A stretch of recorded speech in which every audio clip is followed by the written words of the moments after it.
Dalam penelitian, kita harus bisa menyampaikan alternatif atau membuktikan teori itu berdasarkan data atau fakta yang ada, ya. Nah, untuk mendapatkan data dan fakta yang sebenarnya, kita membutuhkan eh, harus melalui suatu tahapan yang namanya pengumpulan data. Nah, pengumpulan data, nah, harus menggunakan alat, ya. Nah, alatnya disebut instrumen, kira-kira begitu, ya. Saya lihat tadi yang dimaksud dengan instrumen adalah alat bantu, ya.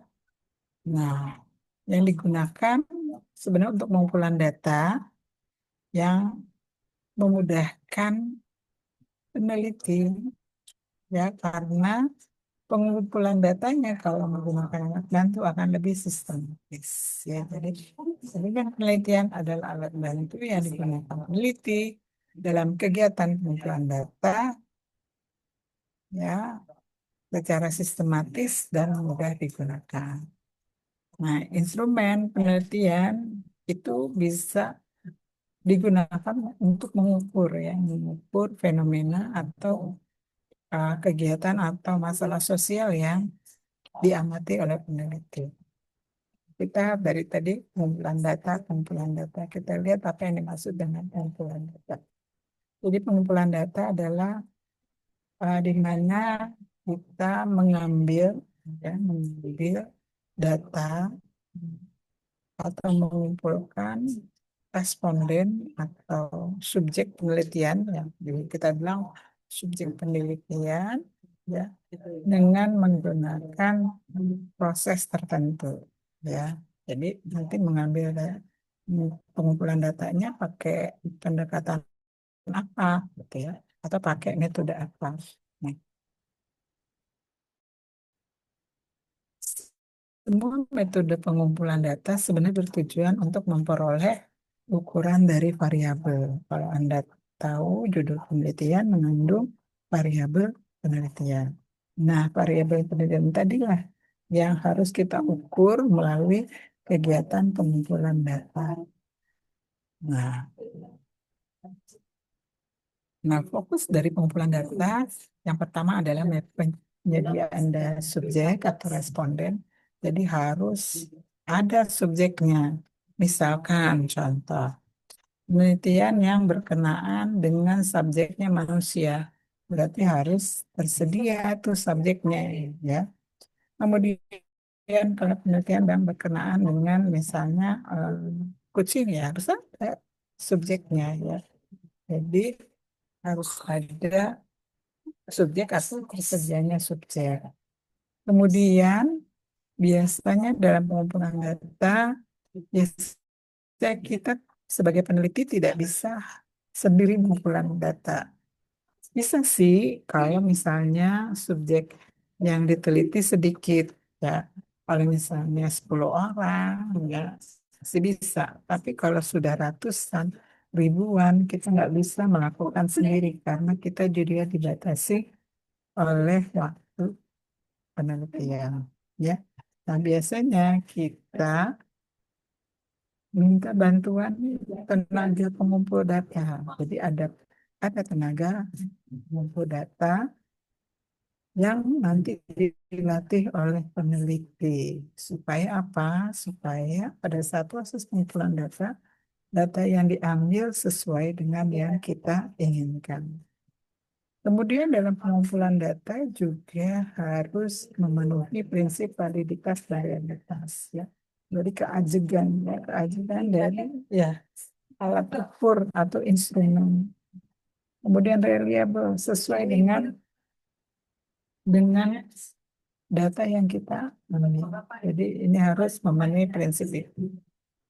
Kemudian pengumpulan data biasanya kita menggunakan rencana, ya, rencana pengumpulan data biasanya dibuat timetable-nya, ya, berapa lama, kemudian berapa subjek, misalnya tiap hari yang akan kita ambil, ya. Nah, ini, nah, ya, sebenarnya pengumpulan data ya kalau tidak menggunakan instrumen ya sebagai panduan, nah ini bisa cenderung tidak ajak atau tidak reliable dan tidak valid ya tidak benar ya tidak betul ya tidak valid. Nah bias yang terjadi ya biasanya karena apa? Karena tadi ya manusia cenderung melihat apa yang ingin dilihat ya kemudian mendengar apa yang ingin didengar dan melakukan apa yang diinginkan. Padahal ya, di dalam padahal dalam pengumpulan data kita punya panduan atau menggunakan alat bantu instrumen. Jadi bias atau kecenderungan tadi bisa diminimalisir. Khususnya ini biasanya kecenderungan manusia ini bisa mengganggu pada saat pengumpulan data dengan metode pengamatan. Ya.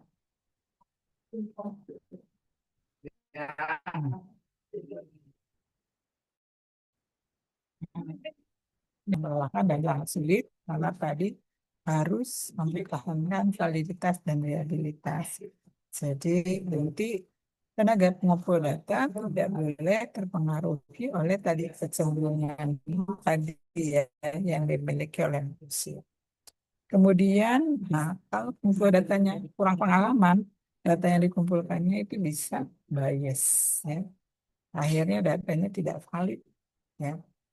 Kemudian pengumpulan data adalah hal yang terpenting, ya. Kenapa? Karena data dari data lah kita bisa menarik suatu kesimpulan, kesimpulan dari apa? Dari sampel ke populasi. Jadi ini menjadi hal yang sangat penting ya. Kemudian ini jenis-jenis instrumen penelitian, ada kuesioner atau angket, kemudian ada pedoman wawancara, ada pedoman observasi, ada pedoman dokumentasi, ada tes, dan ada checklist. Nanti kita lihat satu-satu apa yang dimaksud dengan instrumen tersebut. Yang pertama adalah angket. Angket adalah metode metode pengumpulan data dengan mengedarkan daftar pertanyaan, ya, ya. Nah, biasanya subjek harus menuliskan jawaban atau informasi sesuai yang ditanyakan. Cuma angket ini biasanya pertanyaannya tidak lebih dari 10 pertanyaan, ya. Jadi sangat terbatas. Contoh nih, kalau Anda pergi ke supermarket, kan biasanya itu ada SPG ya, menawarkan produk baru atau produk lama. Nah itu biasanya dia, Bu, bisa nggak isi survei kita? Kita biasa dikasih nih sampel, sekalian sampel produknya biasa sama kertas untuk diisi.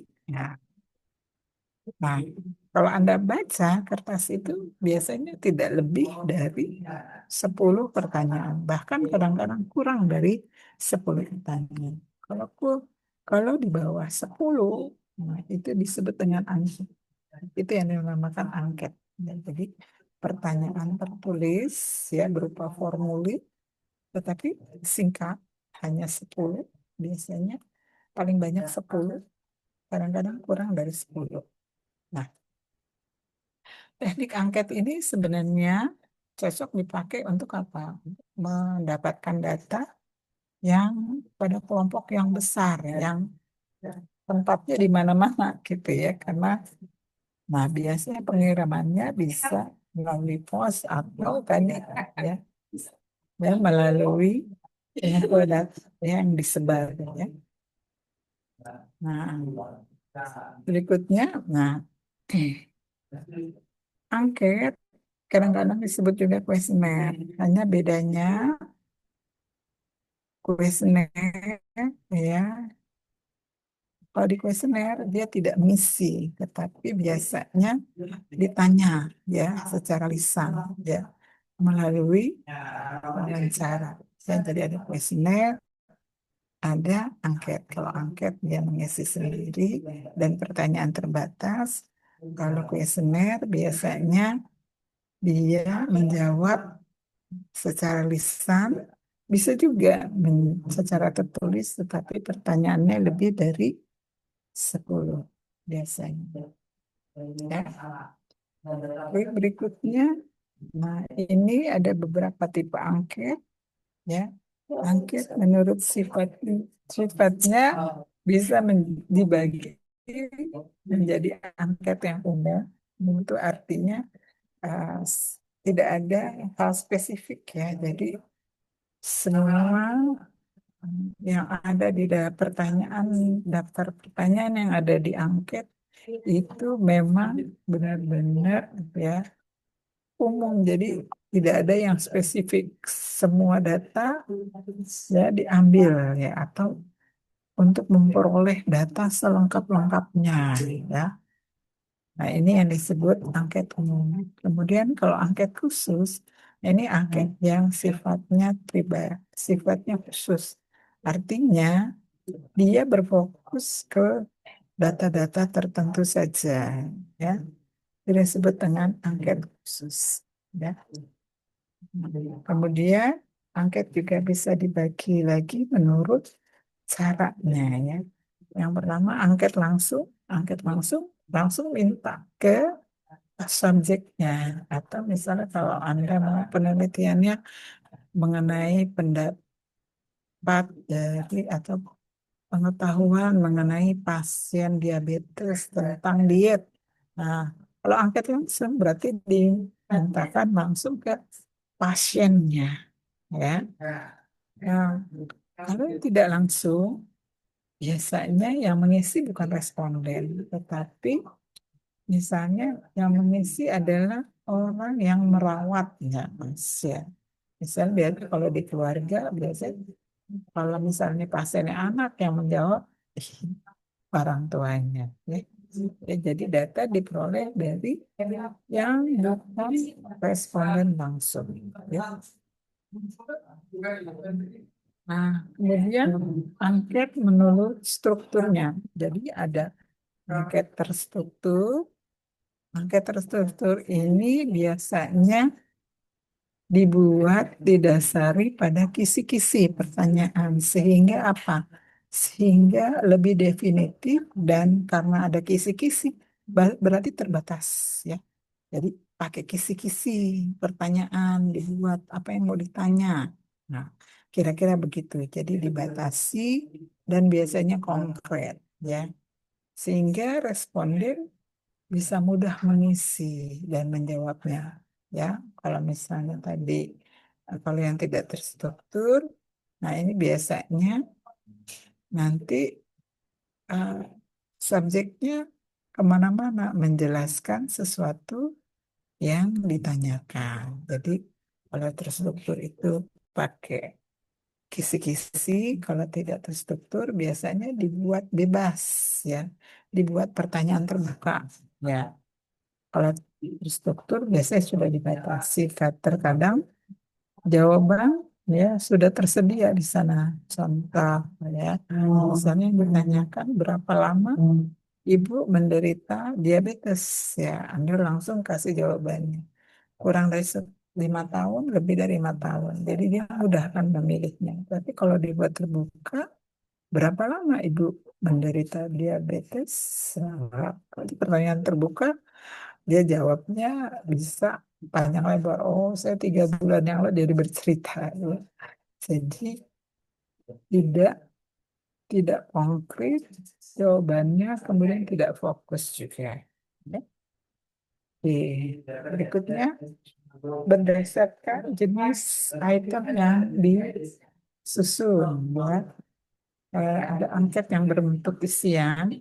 Ya, jadi dia boleh mengisi dan menjawab sesuai dengan pertanyaan atau disebutnya uh, terbuka kayak tadi ini ya, kayak tadi ya sebelumnya. Kemudian ada yang bentuknya pilihan sudah tersedia jawabannya. Dia tinggal checklist atau membuat pilihan ya. Berikutnya, ini kelebihan dari suatu angket.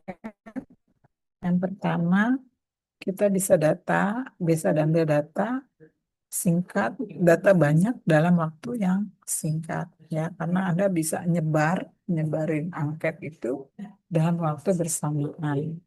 Kemudian biasanya menghemat tenaga, tentu saja, ya, karena nggak perlu banyak orang, karena kita bisa posting dia melalui, kalau sekarang mungkin Gform, ya. Nah, biasa mahasiswa menggunakan Gform, kan menjadi hemat, ya, dan menghemat tenaga maupun biaya. Kemudian responden dapat memilih waktu senggang untuk mengisinya, karena tadi, ya, dia tidak terlalu terganggu dengan waktu untuk wawancara. Kemudian secara psikologis, responden juga karena dia bisa mengisi waktu sesuai dengan apa, tidak tidak apa wajib, bukan wajib, tidak didesak oleh waktu, jadi dia tidak merasa terpaksa, ya. Bahkan biasanya juga tidak mencantumkan nama, biasanya, ya, anonim, ya. Oke. Nah, kekurangannya ada nggak? Ada kekurangannya. Jawabannya tadi, ya, kalau pertanyaannya atau itemnya terbuka, biasanya dia akan menjelaskan sesuatu yang sifatnya pribadi atau subjektif, ya.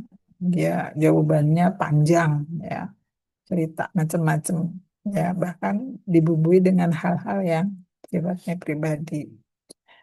Kemudian kekurangannya, nah, kalau bentuk pertanyaannya sama, ya, tapi respondennya heterogen, nah, penafsiran dari pertanyaannya bisa beda-beda, ya. Misalkan kita memberikan tadi pertanyaan mengenai pengetahuan tentang diabetes, ya, tipe diabetes. Anda berikan ke sampel atau ke responden, ya. Yang pertama mungkin latar belakang sosialnya beda, ya, mungkin yang satu pasiennya berasal dari yang pendidikannya tinggi, yang pasien B berasal dari pendidikan rendah. Nah, ini bisa responnya beda-beda, ya, menjawab pertanyaan pada angket atau kuesioner, ya. Kemudian kekurangannya juga, ini nggak bisa dilakukan pada masyarakat buta huruf, karena dia kan harus menjawab, ya, harus mengerti pertanyaannya. Kemudian apabila responden tidak dapat menjawab, nah, ini kadang-kadang respondennya nggak bisa menjawab seluruh angket, ya. Kemudian sangat sulit untuk memutuskan pertanyaan secara tepat dengan menggunakan bahasa yang jelas dan bahasa yang sederhana. Ya, terkadang kita berusaha agar pertanyaan kita dipahami oleh oleh oleh orang yang membaca. Tapi tadi kita harus dibatasi juga dengan kalimatnya harus sederhana dan jelas, ya, supaya tidak multi interpretasi maksudnya. Oke. Berikutnya, eh, ini ada yang kedua, berikutnya adalah checklist, ya. Sebentar, ini laptop saya kok habis, ya. Dan baterainya.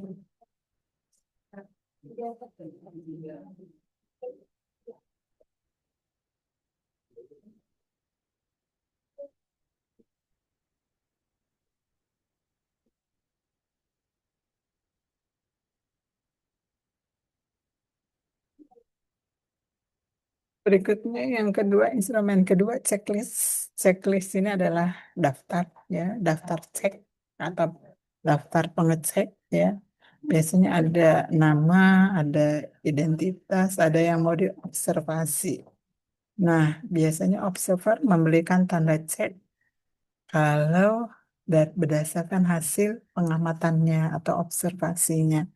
Nah, ini sifatnya checklist ini bisa individual karena kita memotret observasinya secara langsung, bisa juga sifatnya kelompok kalau responden atau subjeknya adalah kelompok. Ya.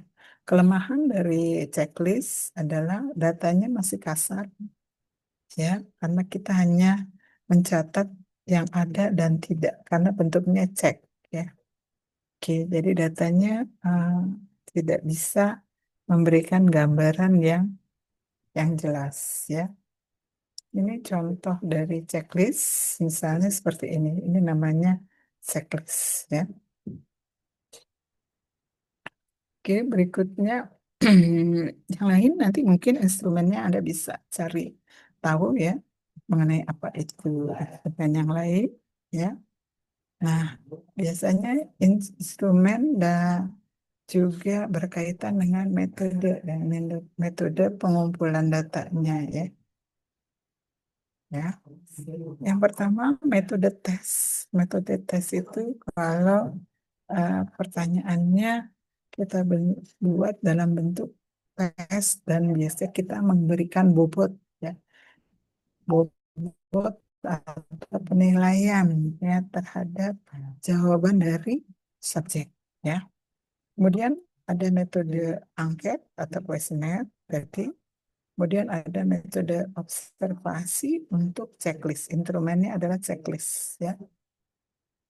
Sedangkan kalau metode dokumentasi tentu saja instrumennya adalah pedoman dokumentasi atau bisa juga checklist. Nah, ini yang mempengaruhi metode dan instrumen. Pertama adalah tujuan penelitiannya. Ya, ini sangat mempengaruhi. Misalkan tujuan penelitian Anda misalnya mencari faktor-faktor yang berhubungan dengan suatu fenomena. Nah, instrumennya berarti kalau faktor-faktor kan ada menggali semua faktor. Berarti angket cocok nggak? Nah, kalau angket cuma 10 pertanyaan pas nggak? Ya. Berarti apakah pakai item terbuka atau item tertutup? Nah, jadi eh, tentu saja berkaitan dengan instrumen yang kita pilih, ya. Jadi tujuan penelitian menentukan instrumen yang kita pilih, ya. Kemudian kedua adalah sampel penelitian. Sampel penelitian itu eh, kaitannya dengan jumlah contoh, ya. Misalnya sampel penelitian kita, subjek dari penelitian kita lansia. Lansia apakah cocok? Misalnya kita gunakan kuesioner yang pertanyaannya sangat banyak, ya. Kemudian apakah cocok, ya, kalau kalau misalnya sampel kita adalah maaf orang yang buta huruf, nah kita kasih angket. Nah, ini juga eh, menentukan, ya, karena di sampel nanti ada kriterianya. Kriteria sampel ada kriteria eksklusi dan eksklusi, sehingga itu menentukan metode yang mau diambil dan instrumen yang mau dipakai. Kemudian lokasi ini juga, ya, apakah di apa itu, di desa atau di perkotaan, tentukan juga instrumennya. Kemudian pelaksana mengambil sampelnya, tenaga pengumpul data, ya, ini juga mempengaruhi dalam metode, ya, pengumpulan data. Kemudian biaya dan waktu, ya. Kalau misalnya kita terbatas nih waktunya dan biayanya, ya tadi yang kita pakai metode kuesioner atau angket, ya itu bisa. Kemudian jenis data yang mau diperoleh, ya. Kalau datanya hasil pengukuran misalnya atau pengukuran, berarti kita perlu perlu observasi, ya, observasi. Jadi nggak bisa dengan menggunakan. Oke. Ya. Kemudian, nah, ini yang saya bilang tadi, kalau kita mau menyusun suatu instrumen atau kuesioner, kita harus menyusun dulu rancangannya atau kisi-kisi ya. Jadi kisi-kisi dibuat didasarkan pada variabel yang mau diukur ya. Kemudian juga dilengkapi juga dengan sumber datanya ya. Dari mana ini kita mau ambil datanya?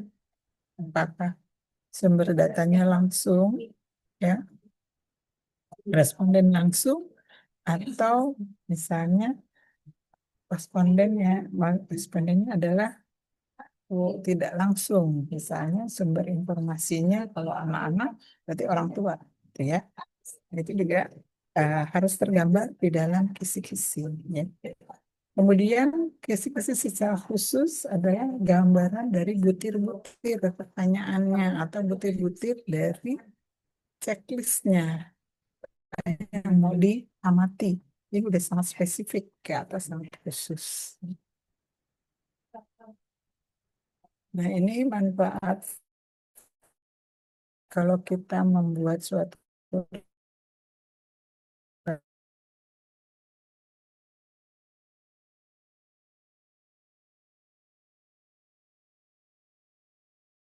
rancangan instrumen, yang pertama instrumen. Kemudian peneliti juga dapat dengan mudah menyusun instrumen berdasarkan kisi-kisi, karena kisi-kisi bisa dijadikan pedoman oleh peneliti. Kemudian biasanya di instrumen yang kita susun itu berdasarkan kisi-kisi, nah itu biasanya eh, terkadang ya, terkadang itu belum ya belum sesuai butir-butirnya ya, jadi harus disusun yang lengkap dan sistematis ya. Jadi jangan sampai kisi-kisinya masih terlihat seperti hal yang umum yang ditanyakan ya. Kisi-kisi juga bisa dianggap sebagai peta perjalanan dari data ya. Dari mulai apa yang diambil, dari mana diambil, ya. Kemudian bagaimana data tersebut diambil, ya. Kemudian peneliti dapat menyerahkan menyerahkan tadi um, ke dalam timnya kalau kita sudah membuat rancangan instrumen. Jadi untuk menuliskan, menyusun instrumennya secara lengkap bisa bekerja sama dengan tim, ya. Jadi tidak mesti si penelitinya sendiri. Kemudian dengan membuat rancangan penyusunan instrumen, validitas dan reliabilitasnya bisa terjaga, ya. Karena biasanya nanti di akhir instrumen tadi dilakukan uji validitas dan reliabilitas ya. Nah, hasil uji validitas dan reliabilitas instrumen menjadikan pertanggungjawaban peneliti bahwa penelitian dia memang benar valid ya, jadi memberikan jaminan ya terhadap kesimpulan yang diambil dalam penelitian. Nah, ini ada beberapa langkah ya dalam membuat suatu instrumen. Yang pertama, Anda rencanakan dulu. Contohnya tadi judulnya misalnya kita mau mengetahui faktor-faktor yang berhubungan dengan terjadinya ya, terjadinya dengan tingkat kecemasan pasien misalnya. Faktor-faktor yang berhubungan dengan tingkat kecemasan. Berarti Anda buat perencanaan dulu ya. Yang mau kita ambil apa? Berarti faktor-faktor yang berhubungan atau berpengaruh terhadap terjadinya stres ya. Kemudian dari sana yang mau dilihat apanya? Oh, yang mau dilihat pertanyaannya mungkin yang berkaitan dengan faktor yang pertama adalah kita menanyakan usia karena secara teori ternyata ada hubungannya loh usia dengan tingkat stres seseorang ya. Kenapa pengalaman hidup menentukan juga dalam mekanisme mengatasi stres gitu ya, coping mekanisme misalnya. Nah, itu Anda tuliskan sebagai butir soalnya ya. Kemudian setelah menulis butir soal, apa saja yang akan ditanyakan yang masuk ke dalam instrumen, kita melakukan penyuntingan ya. Kita lihat lagi. Oh, supaya instrumen tadi yang baca siapa nih subjeknya? Oh, subjeknya lansia. Apakah lansia sanggup ya mengisi kuesioner yang berlembar-lembar misalnya? Itu kita lakukan penyuntingan ya. Kemudian setelah itu kita lakukan uji coba. Kita mau tahu nih instrumen yang kita susun, apakah sudah sesuai, apakah sudah bisa digunakan, atau jawaban yang dihasilkan dari pertanyaan yang ada di dalam instrumen itu bersifat valid dan reliable. Jadi kita lakukan uji coba. Biasanya uji coba dilakukan sebelum instrumen tadi dipakai langsung ke sampel atau ke eh, subjeknya. Jadi kita pakai subjek yang berbeda sebagai subjek uji coba. Ya. Yang kelima adalah menganalisa hasil. Menganalisa hasil itu adalah menganalisa hasil uji coba. Ya.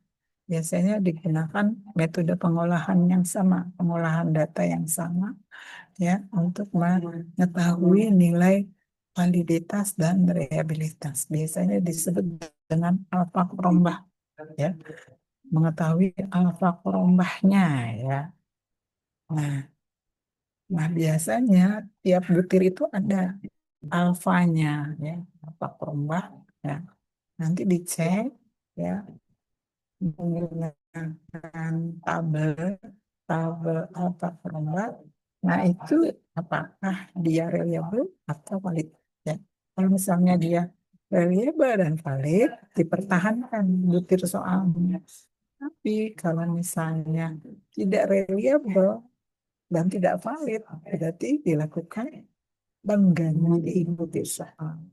Kalau tidak reliable tapi valid, nah berarti dianalisa lagi apakah butir soalnya sudah sesuai ya, atau kalimat struktur dari pertanyaannya sudah sesuai, tidak menyebabkan ambigu ya atau bias ya.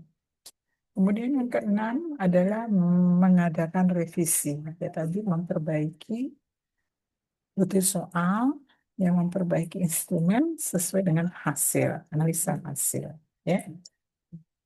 Berikutnya ini dia adalah kriteria instrumen yang baik. Yang pertama, dia mempunyai tingkat reliabilitas yang tinggi, kemudian memiliki nilai validitas yang tinggi, dan memenuhi sensitivitas. Sensitivitas itu artinya dia memang bisa digunakan tepat, ya, bisa digunakan ya mendapatkan data yang sebenarnya.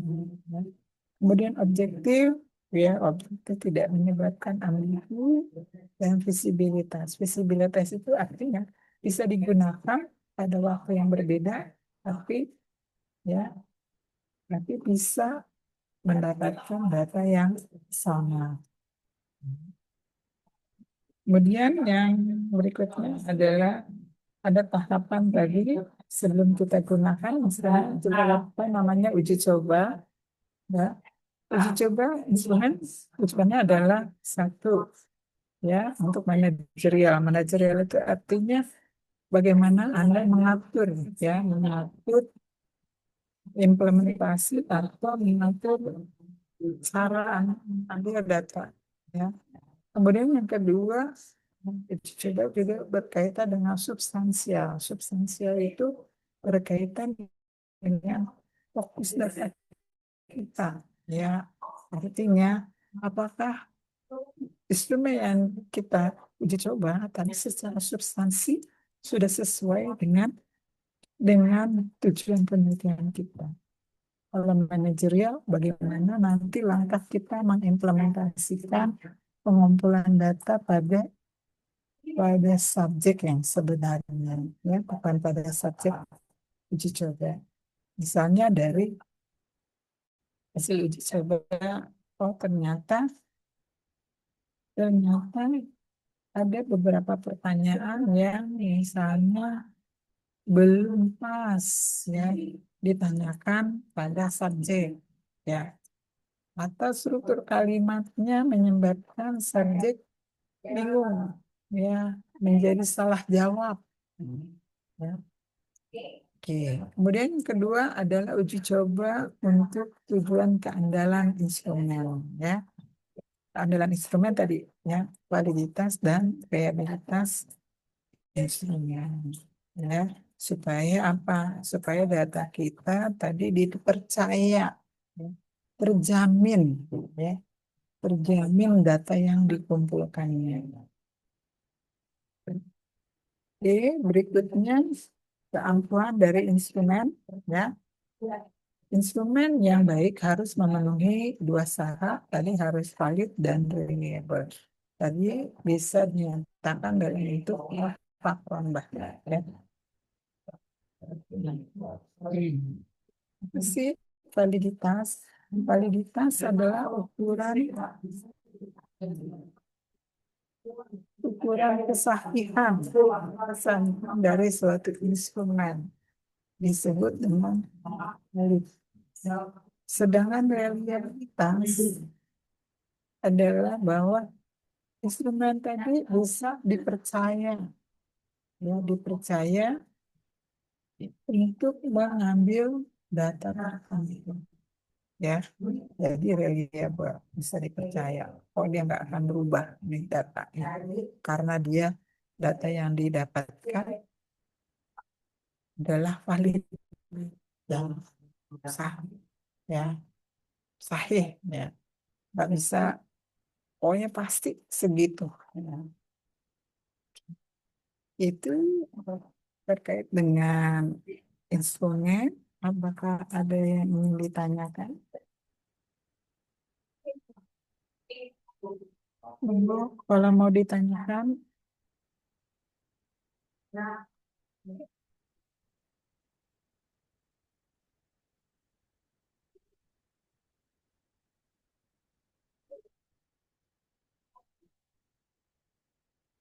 oke, ada yang mau ditanya, silakan. Anita, Afifa, Nilu, Aldi, terkait dengan instrumen dan metode pengumpulan data.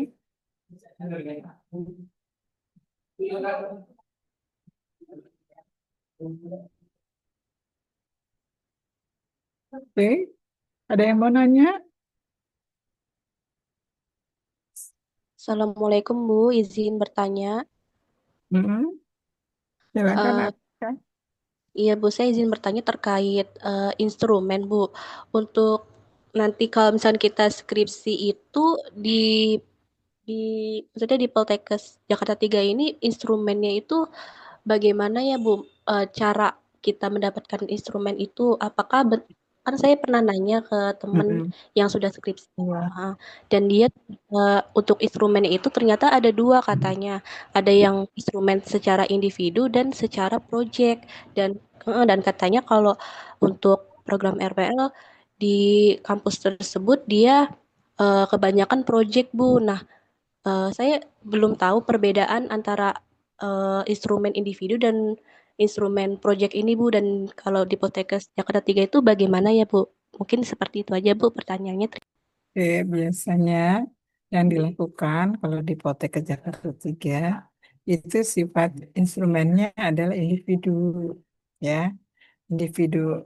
Kalau project itu biasanya pakai tim ya, ya tim peneliti. Kalau Anda kan hanya Anda sendiri ya, jadi instrumen yang dipakai adalah instrumen individu.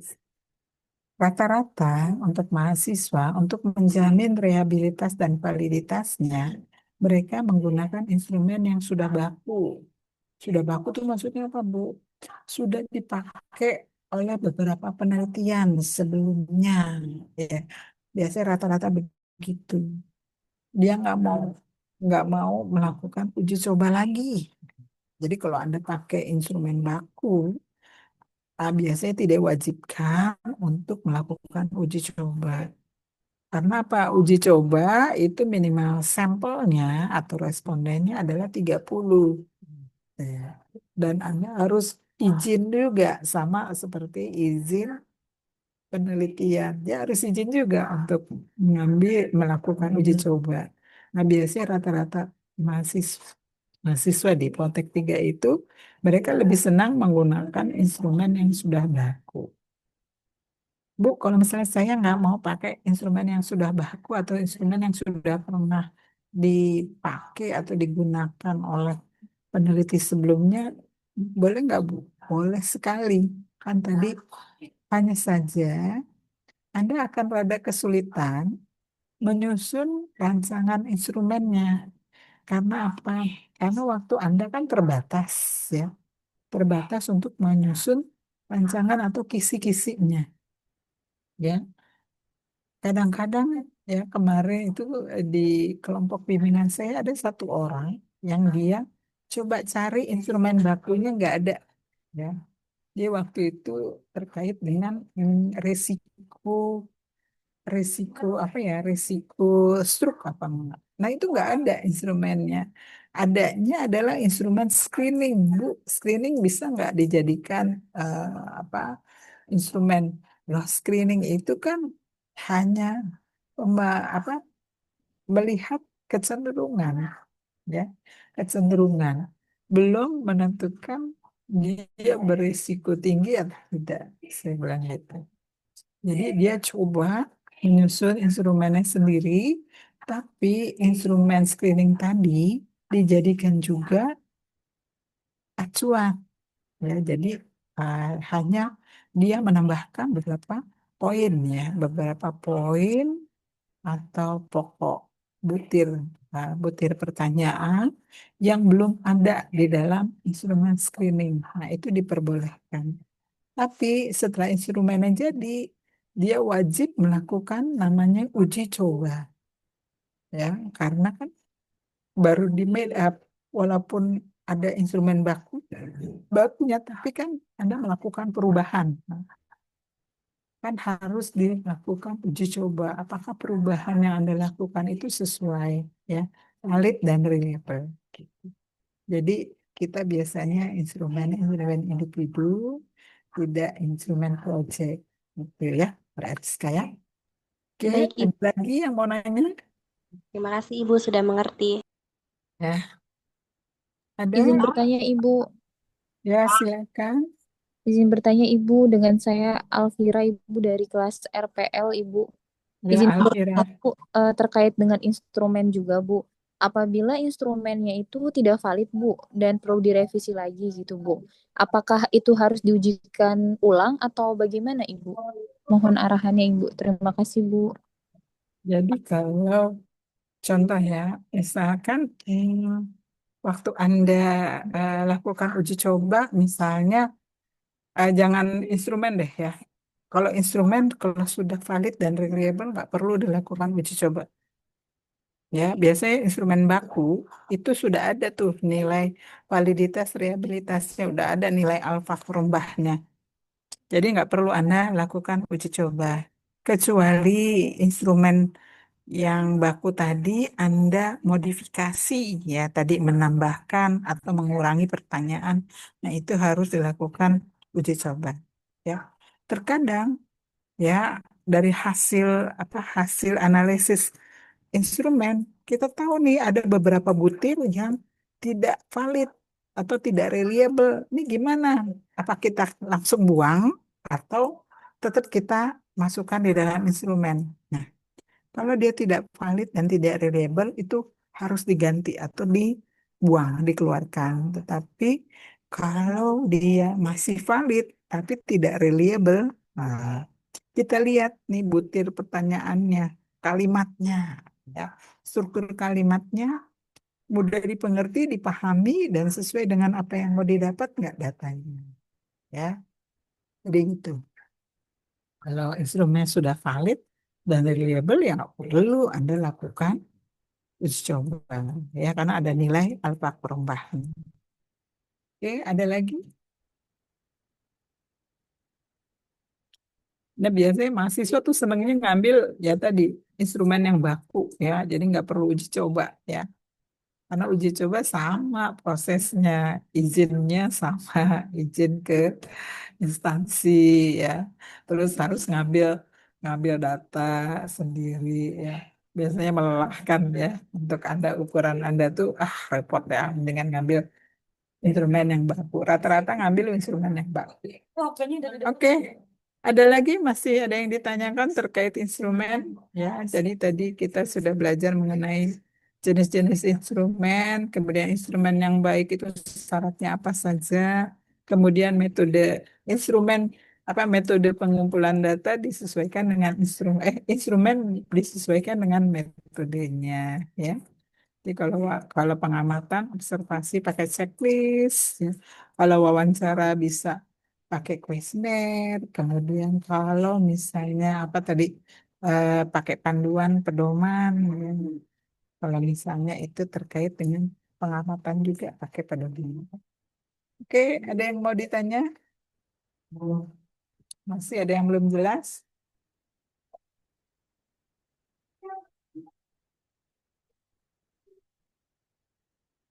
Oke, Bu, kira-kira kalau variabelnya bentuknya pengetahuan, nah, kalau pengetahuan, ya jenis instrumen apa yang bisa kita pakai? Kalau kita mau mengumpulkan data yang berkaitan dengan pengetahuan seseorang, jenis instrumen mana yang pas? Wawancara, Bu. Hah? Angket, pas nggak? Bisa, kan? Tapi dia sederhana karena hanya kurang dari 10 pertanyaan. Yang paling pas adalah kuesioner. Ya, Anda bisa menanyakan secara lisan maupun tertulis pada responden, tapi jumlah pertanyaannya bisa lebih dari 10 ya, karena angket itu pertanyaannya singkat ya. Ya, kemudian kalau misalnya kita mau mengetahui perilaku ya, perilaku seseorang. Ya, misalnya eh, pola makan, pola makan. Nah, itu pakainya apa? Pakai angket, instrumen, atau checklist. Ya, jadi bisa dua, bisa pakai kuesioner, bisa pakai checklist. Ya, kalau yang di kuesioner itu bisa ditanyakan adalah perilaku yang bisa eh, apa sih perilaku yang sifatnya pengetahuan bisa. Ya. Ada perilaku tuh kan ada yang terlihat dalam bentuk tingkah laku, ada yang perilakunya bisa kita ketahui dari pengetahuan dia. Kalau yang sifatnya tadi perilaku yang belum berupa wujud tingkah laku, masih berupa pengetahuan, ya, tapi dia melakukan nanti gitu ya, itu bisa menggunakan kuesioner. Tapi kalau yang bentuknya tingkah laku, ya tingkah laku kita amati dong. Kita amati, terus saya pakai checklist. Ya. Oke, ada lagi RKI, kelas RKI atau kelas A menanyakan. Oke, kalau tidak ada silakan di screenshot nanti PPT-nya akan saya kirimnya ke siapa Siska ya, ke Siska siapa tadi namanya saya lupa ya, saya akan kirim ya via temannya tadi ya si Pen ya. Oke, monggo di screenshot. Izin Ibu untuk kelas 4A boleh Izin, Ibu Eni.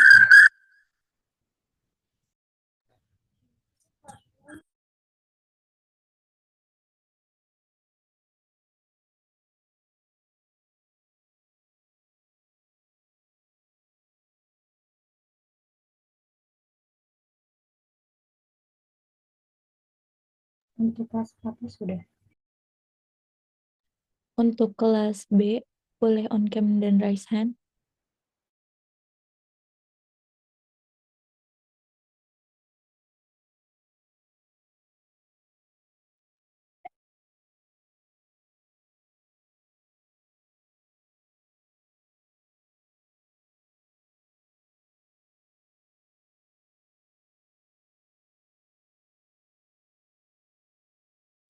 Oke, untuk kelas B sudah.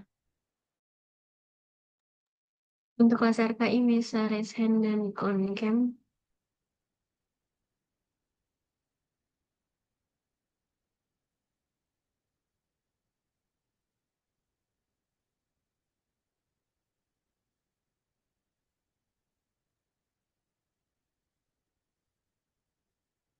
Kelas RKI sudah. Untuk kelas RPL bisa on cam dan raise hand ya.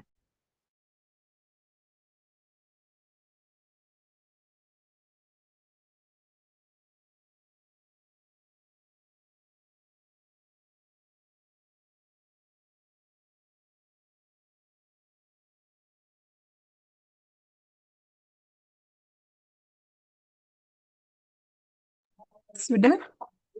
Sudah semua? Sudah, Ibu. Oke, kalau sudah saya izin pamit. Terima kasih atas perhatiannya. Wassalamualaikum warahmatullahi wabarakatuh. Waalaikumsalam. Ibu izin Masuk, bertanya, Ibu. Ibu.